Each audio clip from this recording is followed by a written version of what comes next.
늘 사람들은 바쁩니다. 뭘 해서가 아니라 마음이 분주하지요. 해야 할 것이 많은 거죠. 해야 할 것이 많은데 그 해야 할 것을 하는 사람은 성공하는 사람이고, 해야 할 것이 많으나 많은 줄 알면서도 꼼지락 한다면 그 사람의 인생은 실패한 인생일 것입니다.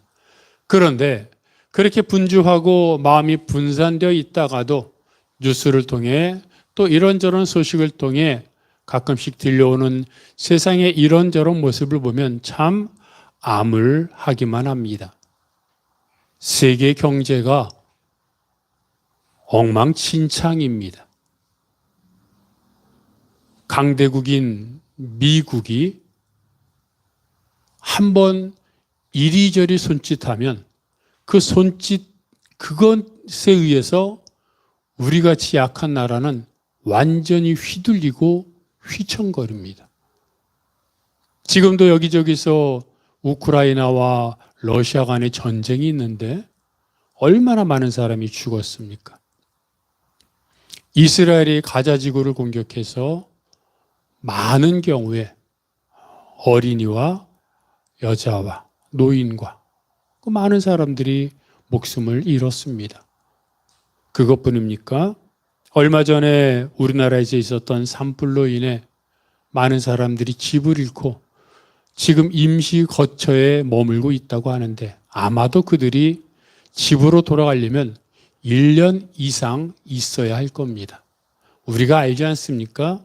내가 원해서 간 여행 몇 박 며칠도 불편하잖아요, 사실은.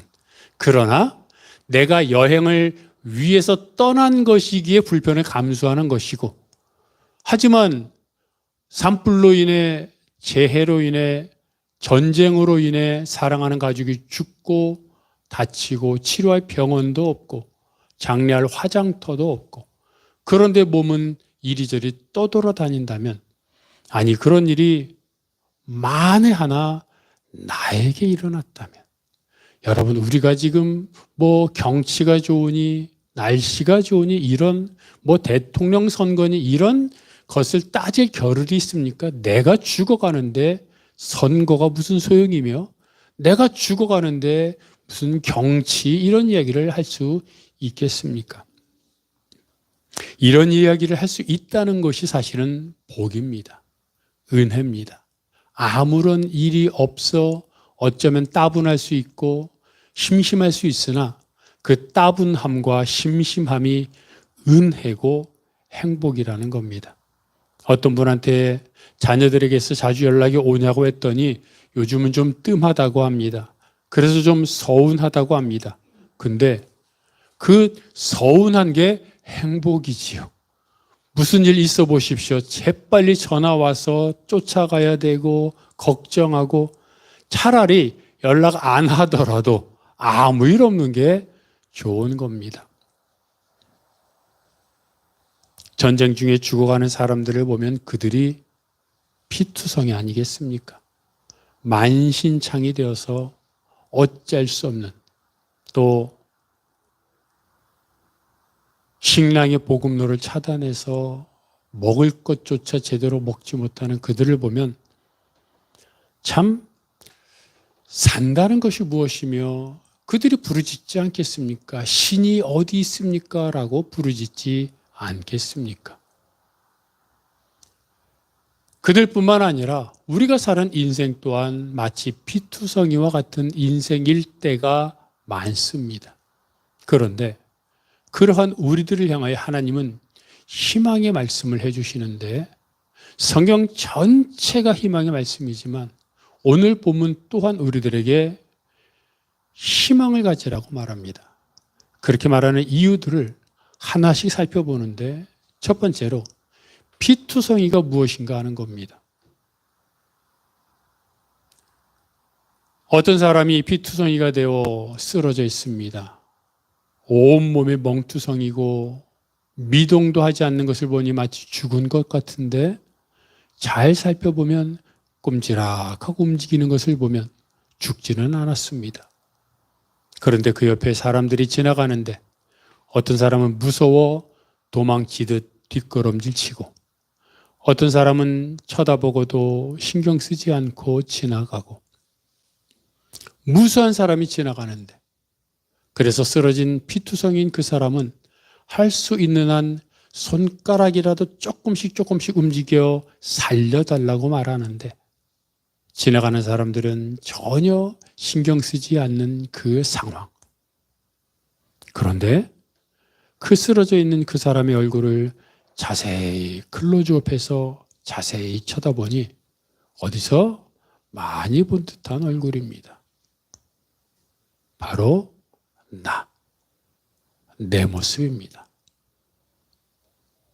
피투성이 만신창이와 같은 모습으로 쓰러져 있었던 적도 있었을 것이고, 어떤 사람은 그렇게 쓰러져 있을 것이고, 또 인생이란 것이 그렇게 쓰러질 날이 올 수도 있습니다.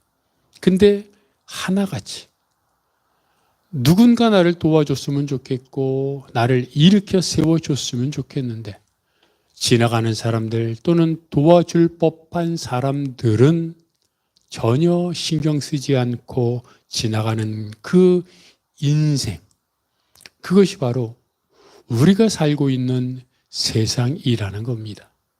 마치 선한 사마리아인의 비유에 나오는 것처럼 강도 만난 자가 거의 죽게 되었는데 레위인과 제사장이 지나가면서 뒷걸음질 치고 못 본 척하고 지나가고, 그런데 다행스럽게 사마리아 사람이 지나가는 것을 보면서 예수님이 비록 비유로 말씀하신 것이나 거기서 우리가 알 수 있는 것은, 비록 제사장, 레위인, 나를 도와줄 만한 친척, 나를 도와줄 법한 이웃, 저 사람한테 내가 평소에 잘했으니, 교분이 있었으니, 관계가 있었으니 나를 도와줄 것이야, 저 사람이 지위 정도면 나를 그래도 이끌어 줄 거라고 생각했던 사람들은 지나갈지 모르나, 생각지 않았던, 전혀 예상치 못했던 누군가는 나와서 나를 도와줄 것이라고 하는, 비록 진짜로 일어난 일이 아니라 예수님이 비유로 말씀하신 것이지만, 그럼에도 불구하고 예수님이 그 비유를 통해서 말씀하시고 싶었던 것은, 그래도 누군가는 지나갈 것이고 그래도 누군가는 너를 도와줄 것이라고 하는 그런 예수님의 그 마음을 얘기해 주는 것이기에, 과연 나는 피투성이인 상태로 어떻게 살아가야 하는가를 지금 말씀하고 있다는 것입니다. 여러분, 피투성이, 그것은 물질 때문일 수도 있고 질병 때문일 수도 있고 이런저런 것, 수많은 환경의 영향이 있지만 그 피투성이의 가장 큰 핵심은 절망입니다. 가끔 뉴스를 들어보면 수많은 돈을 가진 사람도 극단적인 선택을 합니다. 가끔 뉴스를 들어보면 우리가 평상시에 정말 저 사람 잘 살고 있는 것 같았고, 또는 어떤 뉴스나 이런 데서 항상 웃는 모습으로 나타났던 사람이 극단적인 선택을 하고 비참하게 인생을 마감하는 것을 보게 됩니다. 그 이유는 무엇입니까? 어떤 사람은 물질 때문일 수도 있겠고, 어떤 사람은 고통 때문일 수도 있겠고, 여러 가지 많은 이유 때문일 수도 있으나 그 모든 것을 근원적으로 쑥쑥쑥 내려가 보면 그 안에 절망이 있다는 겁니다. 절망은 무엇입니까? 내가 할 수 없다는 겁니다. 내가 도저히 버틸 수 없다는 겁니다. 내가 지금까지 버텼던 그 자리에서 마치 수렁 속으로 떨어지듯이 내가 누리고 있던 것들을 한순간에 잃어버린 그 모든 것 앞에 내가 다시 일어설 수 없으니 나는 그냥 차라리 없는 것이 낫다는 생각을 하는 그 근원은 절망입니다. 안 되니까요. 할 수 없으니까요. 가이드 포스트에 나오는 한 이야기에 절망을 희망으로 바꾸는 법이라는 제목으로 글이 실렸습니다. 23살의 요요 콜린스라고 하는 사람이 대학교를 졸업하고 희망과 꿈에 부풀었습니다. 그는 대학교 때 운동선수였습니다. 그래서 대학교를 졸업하고 코치로 인생을 새롭게 시작하고 가정을 꾸리기를 원했습니다. 행복한 날만 그 앞에 있었습니다. 어느 날 친구들과 함께 강변으로 야영을 갔습니다. 근데 그 강이 얼마나 멋있었던지 강변에 세워져 있던, 심겨져 있던 나무 위에 올랐습니다. 나무 위에서 강을 바라보는데 너무 푸르고 아름답고, 그래서 운동선수 출신이었으니까 그 강으로 뛰어들어서 한번 수영을 해보고 싶은 생각이 들었습니다. 그래서 그 나무 위에서 그 강으로 첨벙하고 수영을 하러 뛰어들었습니다. 근데 그것이 실수였습니다. 그 강에서 그가 뛰어들었던 그곳은 얕은 곳이었습니다. 그래서 그는 그곳에 뛰어든 후에 머리를 부딪혔고 깨어나 보니 병원 침대였습니다. 그는 말하는 것, 그리고 숨 쉬는 것, 그리고 먹는 것 이외에는 아무것도 할 수 없었습니다. 의사는 그가 척추가 심하게 손상되어서 평생을 전신마비로 살아가게 될 것이라고 선고했습니다. 절망이죠. 운동선수 출신입니다. 코치로 이제 가정을 꾸리고, 그리고 운동을 가르치면서 행복한 날만 꿈꿔왔던 그가, 누구보다 건강했던 그가 전신마비가 되어 먹는 것, 말하는 것, 숨 쉬는 것만 할 수 있게 되었으니 얼마나 큰 절망이었겠습니까?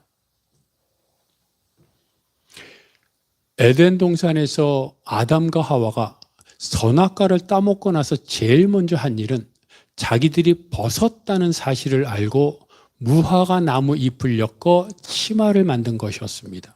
그리고 나서 하나님이 아담을 부르니까 그 소리를 듣고 무서워서 숨었습니다. 여러분, 이것은 겉으로 나타난 행동인데 이 행동 속에 숨어 있는 아담과 하와의 혼란, 당황, 이 모습을 한번 생각해 보십시오. 그전에는 벗고 살았습니다. 그런데 벗고 사는 것이 창피하지 않았고 당연하였습니다. 그러나 선악과를 먹고 나서 머릿속에 가치관의 변화가 생겨 자기들이 벗었다는 것이 부끄러워지기 시작했습니다. 머릿속에서 혼란이 생기고 당황하게 되었고, 뭔지 모르는, 뭘로 어떻게 생각하고 설명할 수 없는, 머릿속이 복잡해지기 시작한 겁니다. 그리고 하나님이 부르시니까 하나님의 음성이 두렵습니다. 무섭습니다. 그래서 나무 뒤에 숨었습니다. 이게 말이 됩니까? 그 전까지는 하나님과 교제했습니다. 하나님이 부르시면, 하나님이 에덴 동산에 오시면 너무 좋아서 달려가서 하나님과 함께 얼싸안고, 그리고 하나님과 대화하며 하나님을 누렸습니다. 그런데 하나님의 음성이 들리니까 왠지 모를 부끄러움, 두려움, 겁남, 이것 때문에 도망쳐 숨었습니다. 그리고 나중에 에덴 동산에서 쫓겨났습니다. 자신들이 누려왔던 하나님과의 교제, 자신들이 누려왔던 가치관, 이런 것들이 완전히 바뀌었고 혼란됐고, 그리고 살았던 에덴 동산에서 쫓겨났을 때 그들이 할 수 있는 것이 아무것도 없었습니다. 이게 절망입니다. 요요 콜린스가 가장 몸이 좋았던 운동선수였던 그가 순간적인 선택을 잘못함으로 인해서 전신마비가 되었을 때 그것으로 인한 극심한 혼란, 고통, 절망, 그리고 하와와 아담이 선악과를 먹음으로 인해 그동안 누렸던 하나님과의 교제가 깨지고 하나님이 무서워지고 부끄러워지고 벗은 것이 부끄러워지고, 그래서 자신들이 살았던 곳에서 떨어져 살아야 하는, 쫓겨난 그들의 인생의 모든 삶이 바뀐 것. 내가 지금까지 당연하게 누리고 당연하게 살고 당연하게 생각했던 모든 것들의 판이 완전히 뒤집혔을 때 그것이 절망입니다. 그동안 누렸던 것이 크지 않아도 괜찮습니다.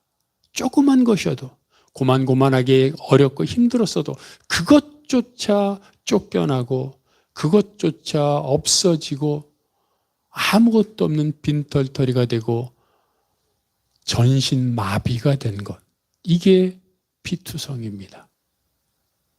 그런데 하나님은 이렇게 잘못해서 에덴 동산에 쫓겨난 아담과 하와를 위해 가죽 옷을 지어 입히십니다. 그리고 그들이 살아갈 수 있도록 또 다른 길을 인도해 주십니다. 이게 은혜더라는 겁니다. 남들이 볼 때는 멀쩡할 수 있습니다. 남들 앞에서는 다 웃습니다. 그리고 적어도 보통 사람들은 먹을 것이 없어 죽지는 않습니다. 적어도 우리나라에서는. 그런데 그렇다고 희망이 있는 것도 아닙니다. 내가 무엇인가의 결핍을 느끼고 내가 더 이상 할 수 없다는 마음의 상실감을 느끼면 그것이 절망이고, 그것이 잘못되면 극단적인 선택으로, 그리고 우울증으로, 스트레스로 발전되는 겁니다. 그런데 그러한 상태인 우리들을 하나님이 그냥 놔두지 않더라는 겁니다. 그래서 예수 믿는 것이 행복한 겁니다. 잘나서가 아닙니다. 못나 빠졌습니다. 잘못투성입니다. 죄로 가득합니다. 죄로 가득한데 여기 안에 교만까지 있습니다. 대단하지 않습니까? 그런데 버려두지 않고 챙깁니다. 그것이 두 번째, 하나님이 말씀하시는 건데 무엇이라고 말씀하십니까? 살아있으라. 피투성이라도 살아있으라. 이 살아있으라는 말은 그냥 지나가면서 잘 살아라고 하는 그런 말이 아닙니다. 이 살아있으라 하는 말의 이 어원을 따져보면 이 말 속에는 너가 살아있으면, 살아있기만 하면 내가 너를 입양하겠다라고 하는 그런 말의 뜻이 포함되어 있습니다. 그냥 너 살아있으면 내가 가끔 한 끼 식사 해줄게, 옷은 내가 책임질게 라고 하는 간헐적인 도움이 아닌, 너가 살아있기만 하면 내가 너를 나의 자녀로 입양하겠다고 하는 하나님의 그 은혜와 능력이 포함되어 있다라고 하는 겁니다. 여러분, 살아있기만 하면 됩니다. 근데 여기서 살아있다는 것이 혹 여러분, 그러면 내가 살아있는 것, 즉 숨만 쉬면 되니까 망나니처럼 살아도 살아있는 거네 라고 생각하는 분 없겠죠. 그거는 아닙니다. 살아있는 것은 최소한의 인간적인 도리는 해야 되죠. 하나님 앞에 하나님을 향한 우리의 최소한의 인간적인 도리는 무엇입니까? 하나님을 바라는 봐야죠. 적어도 믿는 사람 아닙니까? 할 수만 있다면 어렵고 힘든 피투성이 상황 속에서 하나님 앞에 내 모든 것을 바쳐 어떤 많은 인생의 경험, 변화를 체험한 사람들처럼 기도원에 들어가 금식하며 하나님 앞에 매달리면 사람에 따라서는 틀릴 수 있습니다만 그럴 수 있으면 그러면 좋죠. 근데 많이들 그렇게는 못하는데, 그렇게는 못하더라도 하나님을 바라는 라고 말씀하시는 겁니다. 애굽에서 이스라엘 백성들이 종살이를 할 때 성경을 보니까 그들의 부르짖음이 하나님께 들렸다고 말합니다. 여러분, 이스라엘 백성들이 애굽 땅에서 온갖 노동을 하고 나중에는 어떻게 되었습니까? 사내 아이를 낳으면 애굽 사람들이 잡아서 죽였습니다. 그러니까 생각해 보십시오.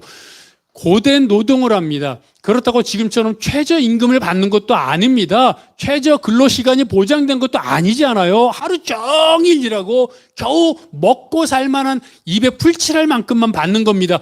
그것도 어찌 되면 적응되면 살아갈 수 있습니다. 근데 자녀를 사내 아이를 낳으면 아들을 다 죽여버립니다. 그런 거 못 참잖아요. 근데 방법이 없습니다. 못 참으면 어떻게 할 거예요? 힘이 없는데. 그러니까 이스라엘 백성들이 할 수 있는 유일한 길은 하나님께 부르짖은 거예요. 하나님 살려주세요. 우리는 이걸 보면서 이스라엘 백성들이 신앙이 좋았구나라고 생각할 수 있으나 아닙니다. 이것은 신앙이 좋은 게 아니라 지푸라기 잡는 겁니다.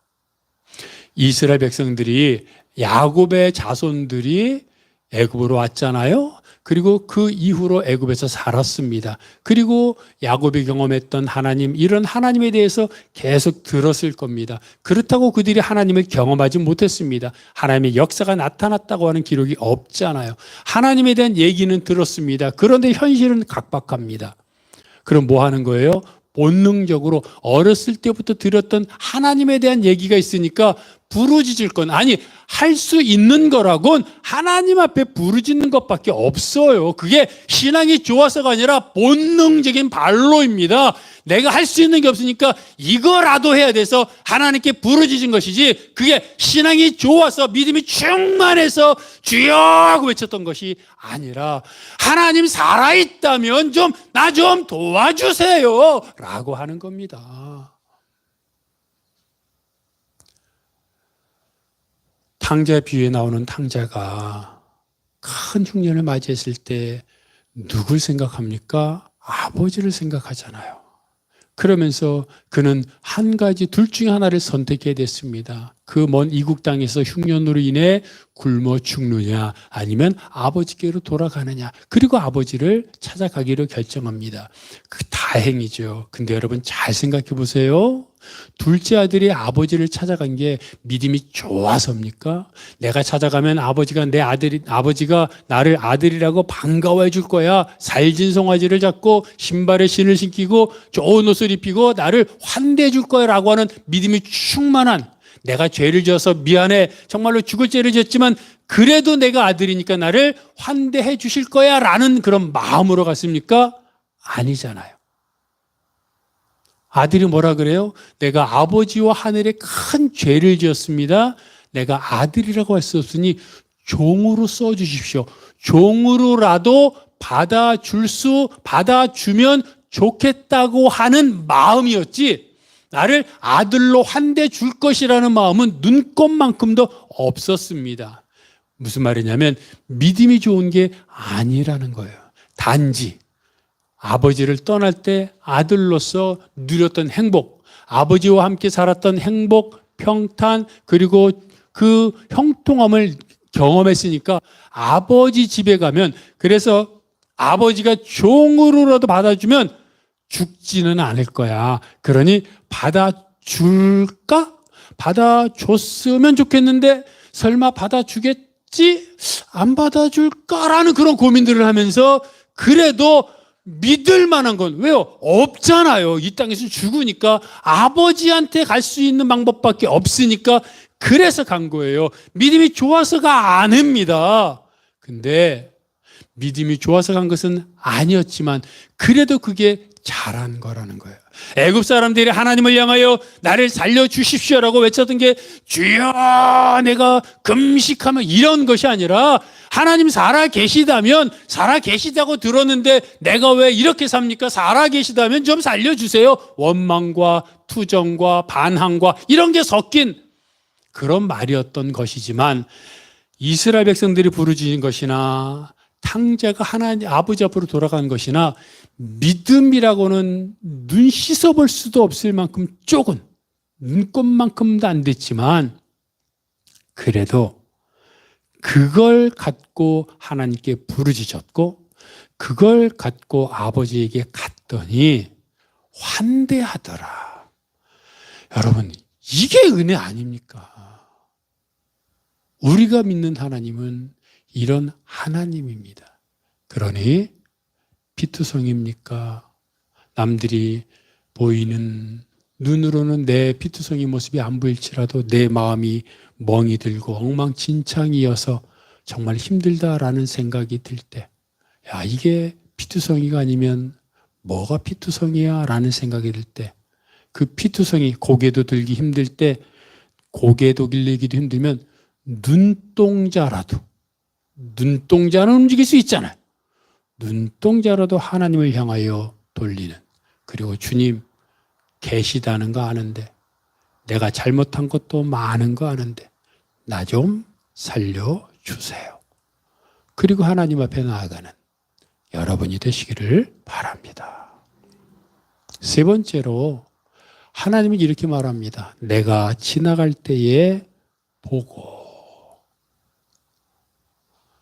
자, 하나님이 피투성이라도 살아있으라고 말하는 이유가 바로 그것입니다. 내가 지나가면서 너를 보고 챙겨주겠다고 하는 겁니다.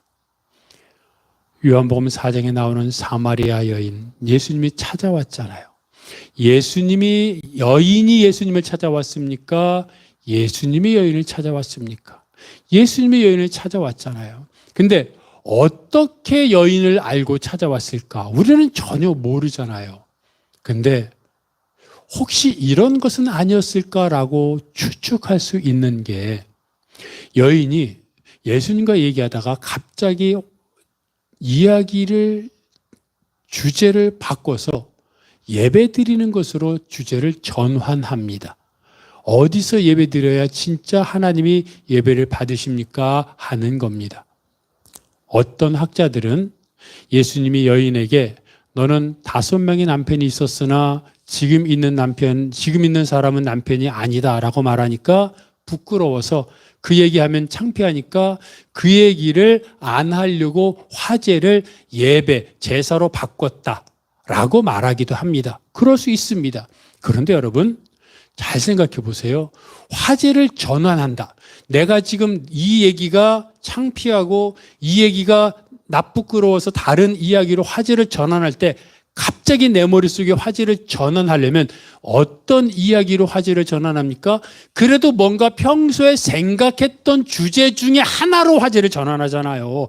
평상시에 예배, 평상시에 제사에 대해서 전혀 생각하지도 않았던 사람이라면 화제를 갑자기 그 이야기를 다른 걸로 바꾸려고 해도 예배에 대한 이야기를 할 수가 없는 겁니다. 적어도 그 여인은 하나님 앞에 예배를 드리면서 내가 지금 드리는 예배를 하나님이 받으셨을까? 하나님이 받으실까라고는 그런 고민을 하고 있었던 사람인 겁니다. 그러니까 화제를 전환했더라도 그 생각하고 있었던, 평소에 머릿속에 있었던 생각으로 화제를 전환한 겁니다.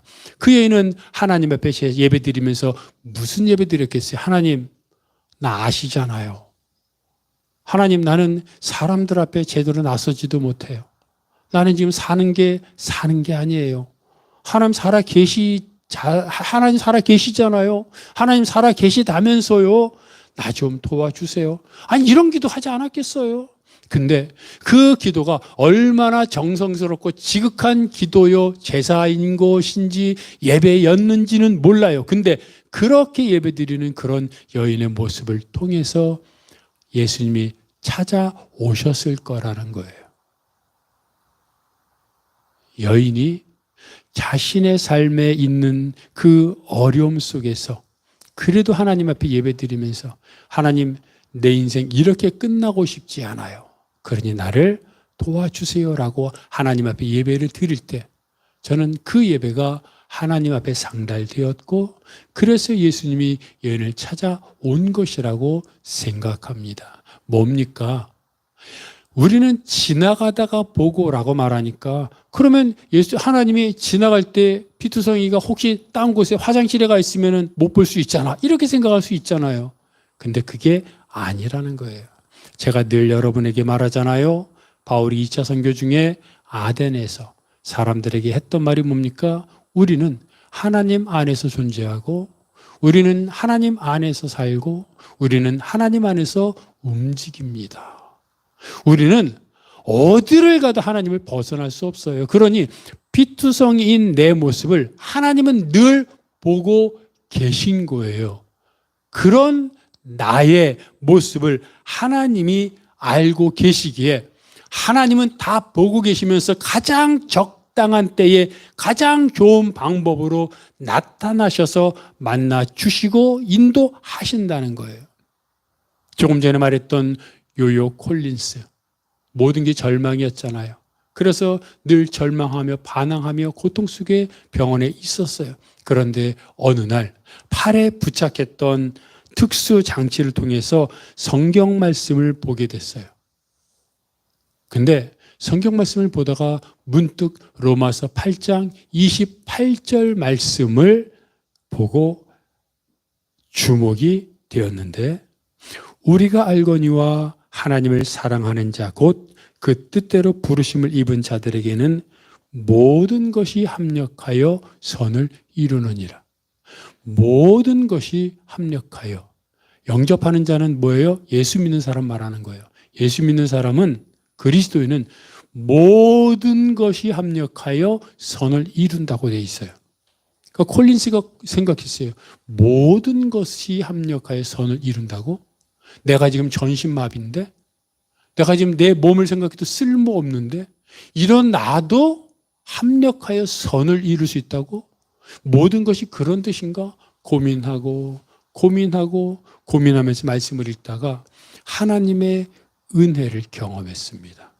그리고 하나님 앞에 온전히 변화된 인생을 살게 됩니다.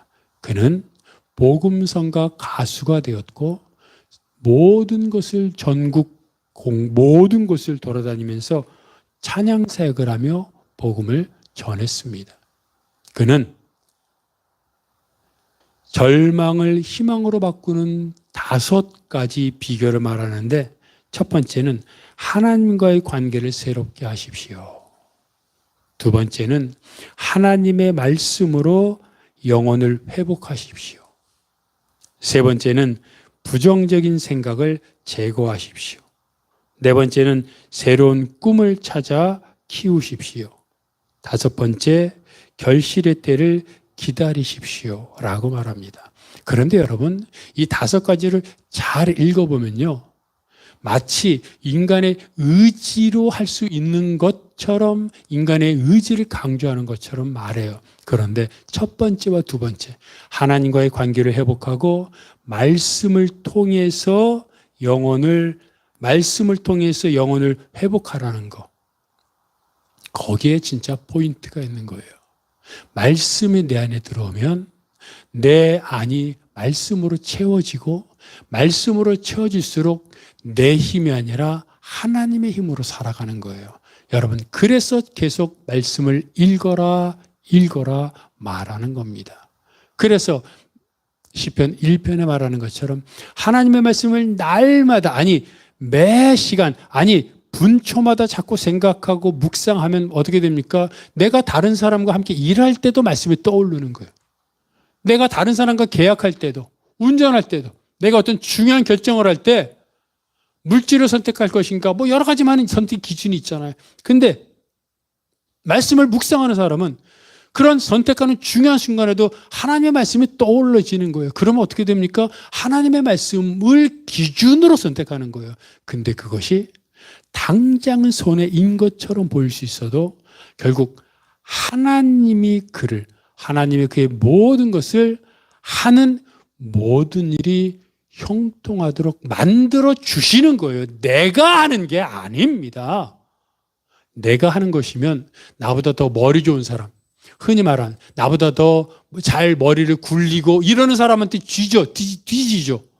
상대가 안 되죠. 그러나 전제를 창조하시고 주관하신 하나님이, 그 모든 것을 다 아시는 하나님이 나를 지키시기에, 그러기에 그 하나님을 의지하면 성경은 말하잖아요. 하나님은 전쟁의 주관자요 전쟁의 사령관이라고 말하잖아요. 그러니 우리는 병사로 사령관의 말을 들으면 나머지는 상대방이 아무리 기교를 부리고 아무리 세상적인 기술과 방법을 동원해도 다 아시는 하나님이 막아주시고 이기시는데, 다시 말합니다. 그래서 그리스도인이 행복한 거예요.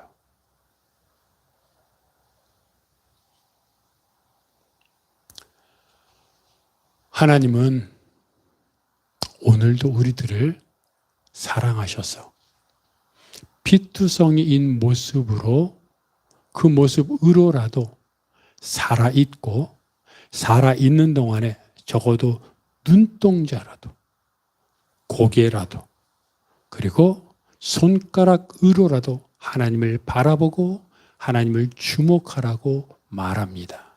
그러면 하나님이 지나가시다가, 하나님은 온 땅에 충만하니까 다 보시고 가장 정확한 때에 나타나셔서 인도하신다고 말합니다.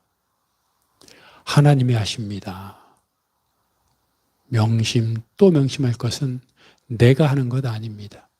지금 피투성이가 되어 있는 상태, 왜 이런 상태가 되었는지, 언제부터 그랬는지, 나중에 어떻게 될 것인지 우리는 모릅니다. 이 상태로 죽을 수도 있어요. 많은 사람이 이 상태로 죽었어요. 근데 그것은 하나님을 의지하지 않았기 때문입니다. 하나님께 눈을 돌리십시오. 하나님을 바라보십시오. 그러면 하나님이 다가오셔서 나를 입양해 주시고, 오늘 보면 다음에 보면 옷을 입히고 몸을 씻겨 주시고 영화롭게 만들어 주신다고 약속하셨습니다. 그러니 하나님을 향하여 눈을 돌리고 말씀을 대할 때, 하나님 말씀이 내 안에 들어올 때 내가 평안을 누리고, 그리고 하나님과 동행하는 믿음의 삶을 살 수 있게 되는 것을 기억하면서, 주님, 피투성이지만 하나님의 말씀을 믿고 살겠습니다. 그러니 하나님, 나를 불쌍히 여겨 주옵소서. 그 말씀으로 하나님 앞에 나아가는 여러분이 되시기를 바랍니다. 함께 일어나셔서 죄악된 세상을 방황하다가 천국과 지옥도 나는 몰랐네. 고집대로 영 죽을 험한 세상이 왜 그리 더러운지 이제야 아네. 불 속에라도 들어가서 찬양합니다.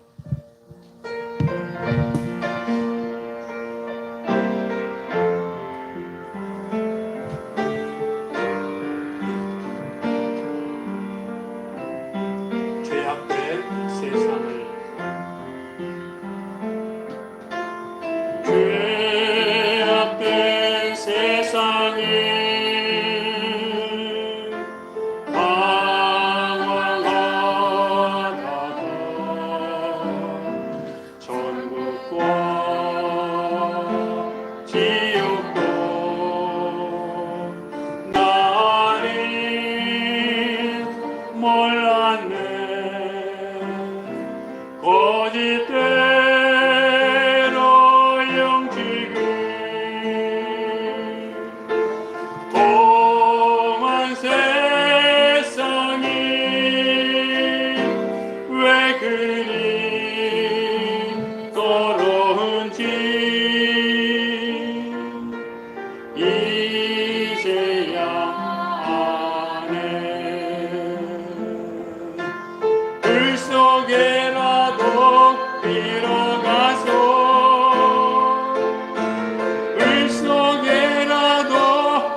십자가 내가 지고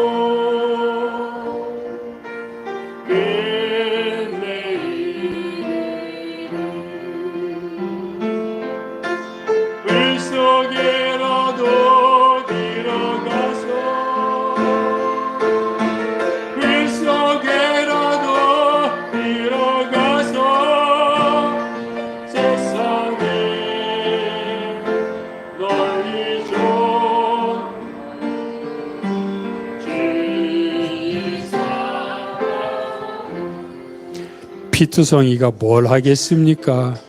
어떻게 불 속에 들어가 복음을 전하겠습니까? 피투성이가 할 수 있는 일은 눈동자라도 손가락이라도 고개라도 주님께 돌리는 겁니다. 그거면 됩니다. 끝까지 그러면 안 되죠. 피투성이일 때 그렇게 하는 겁니다. 그러면 하나님이 반드시 찾아오시고 은혜를 주십니다. 그러면 그 말씀을 붙잡고 일어서야 합니다. 그것까지 외면하면 그때는 큰일 납니다. 여러분, 하나님 말씀 앞에 주여 불쌍히 여기소서 나아갈 때 내 마음에 분명히 감동이 있고 은혜가 있습니다. 그때 그 말씀 붙잡고 일어나십시오. 그리고 내가 할 일 하십시오. 하나님께서 반드시 지켜주십니다. 그 길을 걸어가겠다고 결단하며 주님 나를 불쌍히 여겨 주시옵소서 통성하며 통성으로 기도하겠습니다. 하나님 아버지 주여, 우리에게 은혜를 부어주시옵소서. 내가 겉모습은 말짱한 것 같아도 내 속은 멍들고 피투성이며 만신창이가 되어 아무것도 썼고 아무것도 하기 싫고 지금 우울증과 스트레스와 힘듦으로 가득 차 있음을 고백합니다. 주여, 나에게 은혜를 부어주옵소서. 하나님, 나에게 다가오셔서 나에게 옷 입혀주시고 내 피투성이인 이 몸을 씻어주시고 나에게 음식을 주시고 강건케 하사 다시 일어나 하나님 말씀을 힘입어 하나님의 말씀을 능력으로 근원 삼아 다시 일어나 다시 주의 사랑으로 살아갈 수 있도록 은혜 베풀어 주시옵소서. 하나님, 과거의 믿음, 과거의 경험, 과거의 신앙을 추억 삼아 살아가지 않게 하시고 바로 지금 이 시간 다시 일어나 죽을 때까지 하나님 부르시는 그날까지 다시 새롭게 소성되어 하나님을 경험하는 신앙으로 살아갈 수 있도록 도와주시옵소서. 하나님 아버지, 내가 정말 하나님 앞에 경건한 영혼이 되어 갓난아기처럼 순전한 영혼이 되어 하나님을 바라보게 하시고 하나님께 영광 돌리는 시간을 체험케 하여 주셔서 주여 우리를 불쌍히 여기셔서 하나님 말씀 앞에 다시 일어서게 하여 주시옵소서. 도와주시옵소서. 하나님, 우리를 불쌍히 여겨 주시옵소서. 과거에 연연하지 않게 하시고 다시 일어서게 하여 주시옵소서. 피투성이인 아기를 바라보며 사람만 있으라 꼼지락거리기만 하고 나만 쳐다보라고 말씀하시는 음성 앞에 주여, 우리가 그렇게 하겠다고 결단합니다. 눈동자만이라도 주를 바라보겠사오니 다가오셔서 우리를 은혜로 가득 채워주시고 그리고 하나님, 우리가 강건하게 하사 일어서게 하시고 그리고 하나님 말씀을 의지하여 정말로 은혜와 능력의 삶을 살게 하여 주시옵소서. 그래서 그 경험을 바탕으로 다른 사람이 피투성이가 되었을 때 그들에게 다가서게 하시고 하나님을 전하게 하시고 함께 천국을 누리게 하여 주시옵소서. 이 모든 것 예수 그리스도의 이름으로 기도하오며 이제는 우리 주 예수 그리스도의 은혜와 아버지 하나님의 사랑하심과 성령님의 교통하심이 피투성이이지만 하나님을 믿으니 한숨을 쉬더라도 주님께 나아가겠다고 결단하는 모든 성도들 머리 위에, 그들의 가정과 사역과 기도 제목 위에, 이 교회 이민족 온 세계 복음화 위에 영원토록 함께 하옵시기를 간절히 축원하옵나이다. 아멘.